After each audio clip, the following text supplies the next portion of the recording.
بسم الله الرحمن الرحيم.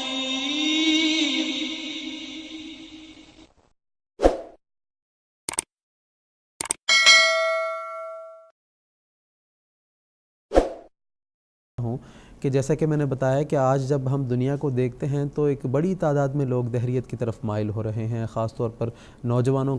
کے ذہن میں خدا تعالیٰ کے وجود کے تعلق سے مختلف سوالات اٹھ رہے ہیں، اور ان سوالات کا ان کے پاس کوئی جواب نہیں ہے، نہ کوئی جواب دینے والا موجود ہے۔ تو آج جو دنیا دہریت کی طرف بڑی تیزی کے ساتھ بڑھ رہی ہے، اس کی کیا وجوہات ہیں، اس کے بارے میں آپ سے جاننا چاہوں گا، تاکہ جب ہمیں وجہ پتہ لگے تو ہم اس کا حل اور اس کے ازالے کے حوالے سے کوشش کر سکیں۔ ناظرین کرام، جب اللہ تعالیٰ نے آدم علیہ السلام کے ذریعہ سے نبوت اور رسالت کا سلسلہ شروع فرمایا تو اس وقت شیطان یا ابلیس نے اس کا انکار کیا، اور اس نے اللہ تعالیٰ کے سامنے ایک بات کہی، قَالَ فَبِمَا أَغْوَيْتَنِي لَأَقْعُدَنَّ لَهُمْ صِرَاطَكَ الْمُسْتَقِيمَ، کہ اے اللہ، تو نے کیونکہ مجھے گمراہ قرار دیا ہے،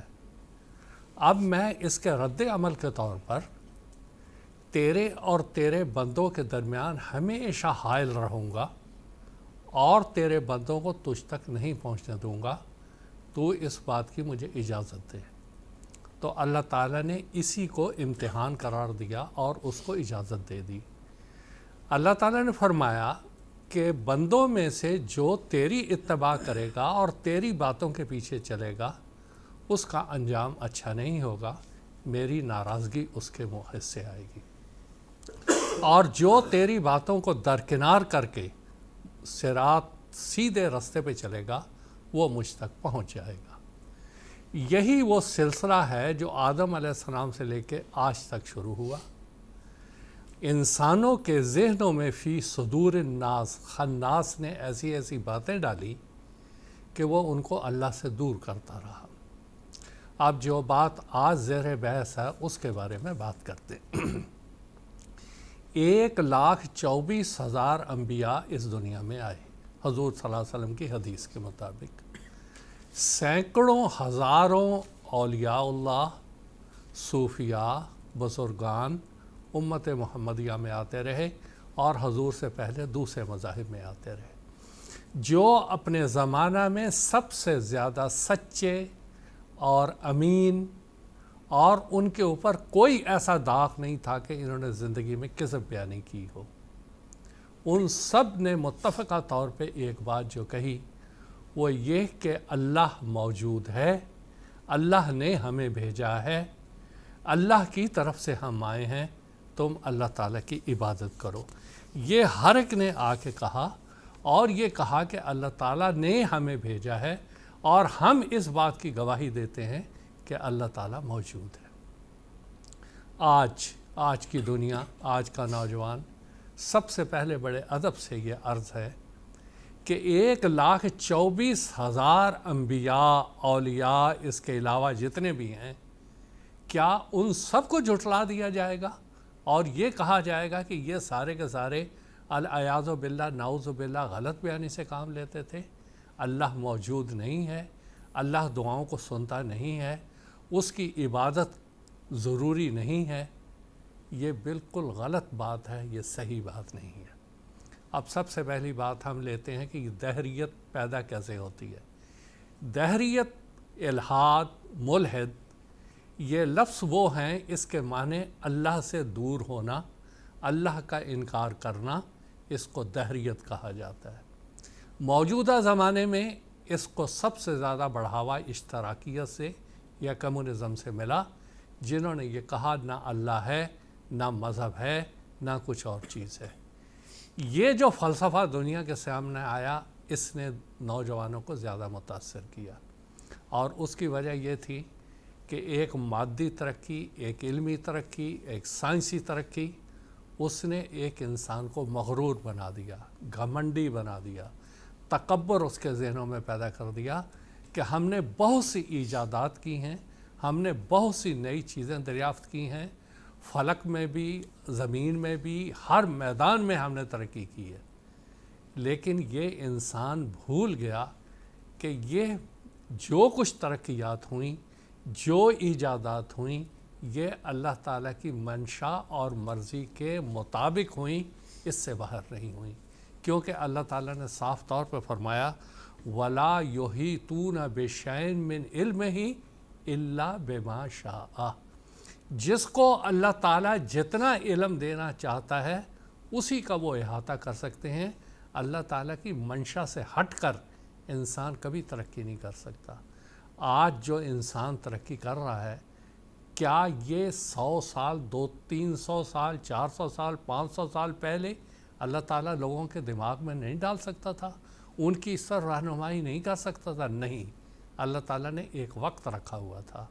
اور عصر حاضر میں اللہ تعالیٰ نے انسان کو وَلَا يُحِيطُونَ بِشَيْءٍ مِّنْ عِلْمِهِ إِلَّا بِمَا شَاءَ، جب اس کی مشیت تھی ان کو اتنی سمجھ اور عقل دی تاکہ وہ اس کے علم کو، اس کی ایجادات کو دریافت کریں، وہاں تک ان کی رسائی ہو سکے اور دنیا میں اس کے انکشافات کریں۔ یہاں غلطی سے ان لوگوں نے یہ سمجھا یہ ہم اپنے زور بازو سے ہم نے یہ انکشافات کیے، یہ ایجادات کی، اتنا علم میں ترقی کی، اتنی طب میں ترقی کی، اتنی فلکیاتی علم میں ترقی کی، حالانکہ یہ سب اللہ تعالیٰ کی منشا کے مطابق ہوا، اور اللہ تعالیٰ نے جتنا چاہا اتنا ان کو علم کے اندر ان کے دماغوں میں ڈالا اور ان کے لیے رستوں کو کھلا۔ دوسری بات، جو ہمارے یہ جتنے لوگ آج نوجوان بددل اور بدظن ہوتے جا رہے ہیں، اللہ تعالیٰ کی ذات سے اس کی کچھ وجوہات اور ہیں۔ مثال کے طور پہ جتنی بھی یہ عبادت گاہیں ہیں، مساجد ہیں، مندر ہیں، چرچ ہیں، فلاں ہیں، برسوں یہ لوگ گئے وہاں پر، لیکن وہاں ان کی روحانی تشنگی دور نہیں ہوئی، وہاں ان کو کچھ نہیں ملا، وہاں ان کی دعائیں قبول نہیں ہوئیں۔ انہوں نے یہ سوچا جب یہاں اللہ تعالیٰ ہماری سنتا ہی نہیں، یہاں اللہ تعالیٰ ہم سے ہم کلام ہی نہیں ہوتا، اور الٹا وہاں انہوں نے یہ مذہبی رہنماؤں سے سنا کہ اللہ تعالیٰ نہ سنتا ہے، نہ بولتا ہے، نہ اعلام کرتا ہے، وہ اللہ تعالیٰ سے اور دور ہو گئے، اور وہ یہ سمجھنے لگے جو خدا بولتا ہی نہیں، سنتا ہی نہیں، ہماری مدد ہی نہیں کرتا، اس کی عبادت کر کے فائدہ کیا ہے، اور انہوں نے اس کا انکار کر دیا۔ تیسری وجہ اس کی یہ ہوئی کہ جو مذہبی رہنما تھے، جن کا کام تھا ان لوگوں کی رہنمائی کرنا، ان کو اللہ تعالیٰ کی طرف لے جانا، اللہ تعالیٰ کے قریب کرنا، تقرب اللہ کے اسباب پیدا کرنا، وہ خود برکردار ہو گئے۔ اکثریت ان میں سے ایسی ہوئی جس نے کہ لوگوں کو اللہ سے ہی بدظن کر دیا۔ خود ہمارے ہندوستان میں بہت سے مذہبی سادھو ہیں، فلاں ہیں، انہوں نے ایسا کردار پیش کیا، ہر مذہب میں ہے، کسی ایک مذہب کی بات نہیں میں کر رہا، خود مسلمانوں میں ایسے ہیں جن کا ایسا کردار تھا ان علماء کہلانے والوں کا، جن کے بارے میں حضور نے فرمایا شرح ہیں، ان کے کردار نے، ان کے اخلاق نے، ان کے تصرف نے لوگوں کو اور اللہ تعالیٰ سے دور کر دیا اور دہریت کے کنارے پر جا کے ان کو دھکیل دیا۔ تیسری بات یہ ہوئی کہ کوئی ایسے مذہبی لوگ نہیں تھے جو ان کے شکوک کا ازالہ کر سکتے۔ جب ان کے یہ نوجوان کسی مذہبی رہنما کے پاس جاتے ہیں، وہ اس کو ڈانٹتے ہیں، کیونکہ ان کو خود پتہ نہیں کہ اللہ کا تقرب پیدا کرنے کے لیے ان کو کس طرح ہم اللہ کے قریب کر سکتے ہیں۔ اس لیے اس کا نتیجہ کیا ہوا، جب ان کی تشفی نہیں ہوئی، جب ان کے دلوں میں اٹھنے وسوسوں کا، شکوک کا مذہبی رہنما تسلی بخش جواب نہیں دے سکے، تو یہ اور مذہب سے دور ہوئے، یہ اور اللہ سے دور ہوئے، اور اللہ سے بدظن ہوتے چلے گئے۔ یہ سارے حالات پچھلی 1-1.5 صدی میں پیدا ہوئے، اور یہاں تک پیدا ہوئے کہ ایک دنیا کا اکثر حصہ وہ مذہب سے بدظن ہوا، اللہ تعالیٰ سے بدظن ہوا۔ لیکن اللہ تعالیٰ ارحم الراحمین ہے، اس نے عصر حاضر میں سیدنا حضرت مسیح موعود علیہ السلام کو بھیجا، اور آپ نے اپنی تصانیف کے ذریعہ، تقاریر کے ذریعہ لوگوں کو پھر اللہ تعالیٰ کے قریب کیا۔ 1885 میں حضرت مسیح موعود علیہ السلام نے تمام بنی نوع انسان کے لیے یہ کہا کہ دیکھو اللہ تعالیٰ موجود ہے، اللہ تعالیٰ مجھ سے بولتا ہے، ہم کلام ہوتا ہے، وہ اپنے بندوں کی دعاؤں کو سنتا ہے، اور اگر تم نشانات دیکھنا چاہتے ہو میرے پاس آ کر تم 1 سال یا کچھ عرصہ رہو، میری روحانی تربیت میں رہو، تو میں تم کو اللہ تعالیٰ کے نشانات دکھاؤں گا، میں تمہیں اللہ تعالیٰ کے قربت